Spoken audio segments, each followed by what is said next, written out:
Hi again, everyone. So in the first video, we talked about an introduction to Rocketbooks and kind of the basics. In the second video, I specifically talked about how you can use Rocketbooks to get handwritten work in a timed assignment situation.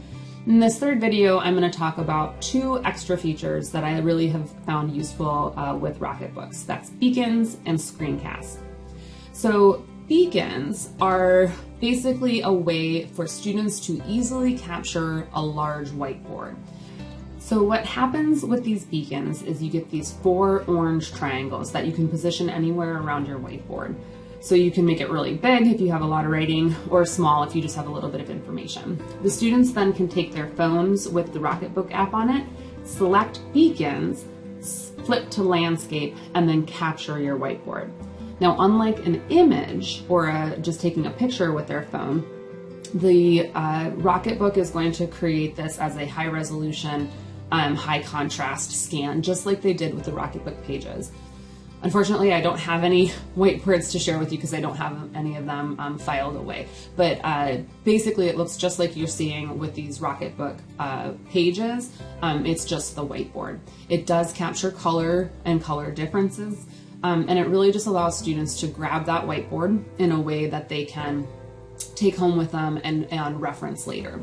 I use these a lot in laboratory where I'm usually changing whiteboards on the go, and the students really do need to capture what's up there, as opposed to lecture where the students are usually sitting down writing the notes anyways. In lab, I find that it's super helpful. Specifically during the pandemic when I had in-person and remote students. And so I basically used the beacons along with the Snapcast, which I'm going to, or Screencast, which I'm going to talk about here in just a second, to live stream my whiteboard in the laboratory so that both my in-person and my remote students saw the exact same whiteboard and the whiteboard changes that I made in real time. So speaking of Screencast, the other feature that I really like in Rocketbooks is this option called Screencast.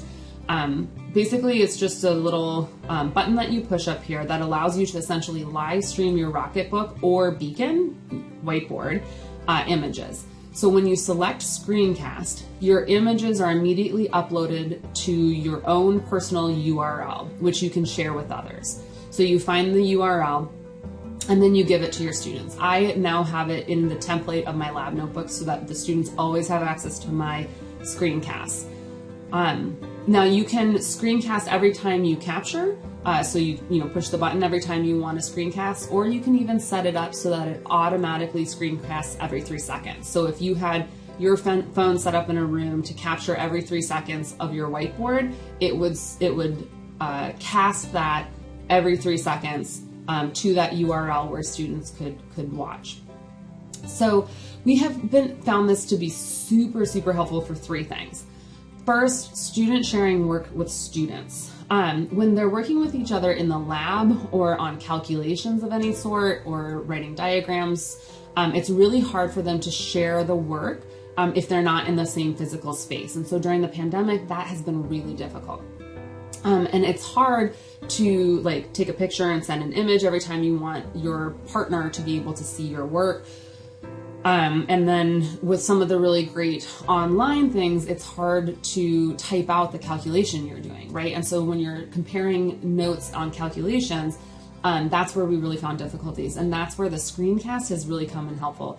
So what I have my students do is anytime that they're grouped into partner groups, they immediately share Screencasts with each other, and then throughout their work together, they can capture their Rocketbooks, and then their partners can see their work.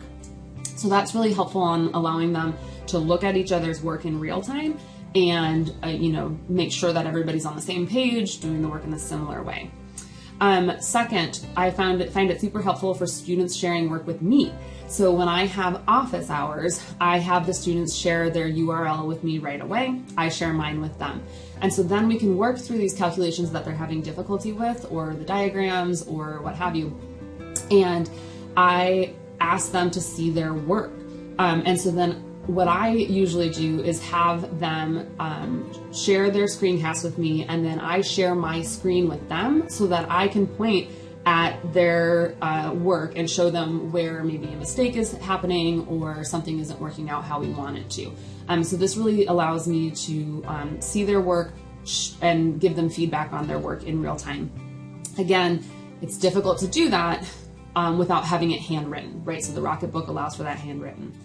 And then finally, the third thing that we found it really helpful for is sharing whiteboards during lab. So like I said before, when I was talking about the beacons, I like to be able to update that lab board regularly and have both my in-person and my remote students be able to see the same thing without me having to do a whiteboard for my in-person students and do some other format for my, my remote students. So that has been really, really helpful.